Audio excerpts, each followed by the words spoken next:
ఏ ముస్లిం అయినా a Christian అయినా జాగ్రత్త, ఖబర్దార్. ఒక్కొక్కరిని ఊచకోత కోస్తాను, ఒక్కొక్కడికి తలలు లేచిపోతాయి. ఊచకోత కోస్తా. క్రైస్తవుడు ఒక ఎంట్రుకు కూడా రాలదు.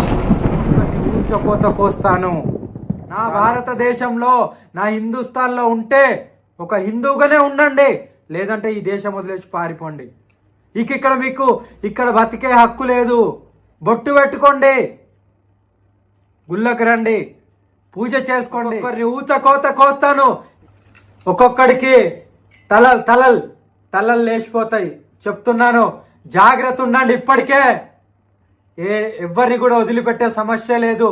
నేను వస్తున్నాను, త్వరలో వచ్చి ఒక్కొక్కరి సంగతి చెప్పబోతున్నా. దమ్ముంటే నన్ను ఆపుకోండి, మీకు దమ్ముంటే నన్ను ఆపంటున్నారు.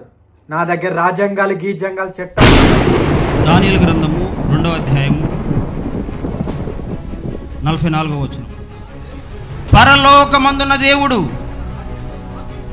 ఒక రాజ్యము స్థాపించును, దానికి ఎన్నటికి నాశనము కలగదు. ఆ రాజ్యానికి ఏం కలగదు? నాశనము కలగదు. యుగముల వరకు ఉండే రాజ్యం అది. ఈ మధ్యన మీరు కొన్ని వార్తలు వింటున్నారు.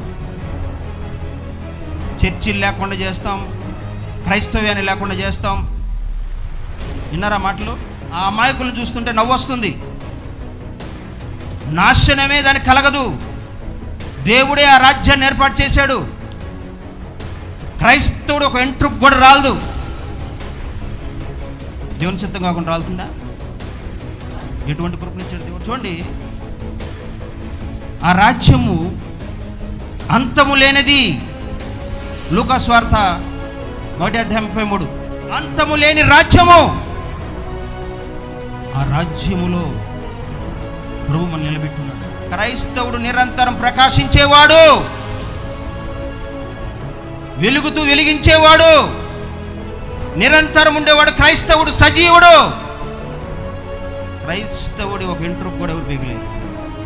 దేవుడి చిత్తమైతే తప్ప. చర్చిలు లేకుండా చేస్తాము, క్రైస్తవం లేకుండా చేస్తాము. అదే పని. అమాయకులు మాట్లాడే మాటలు వాళ్ళకి జ్ఞానం లేదు. వాళ్ళకి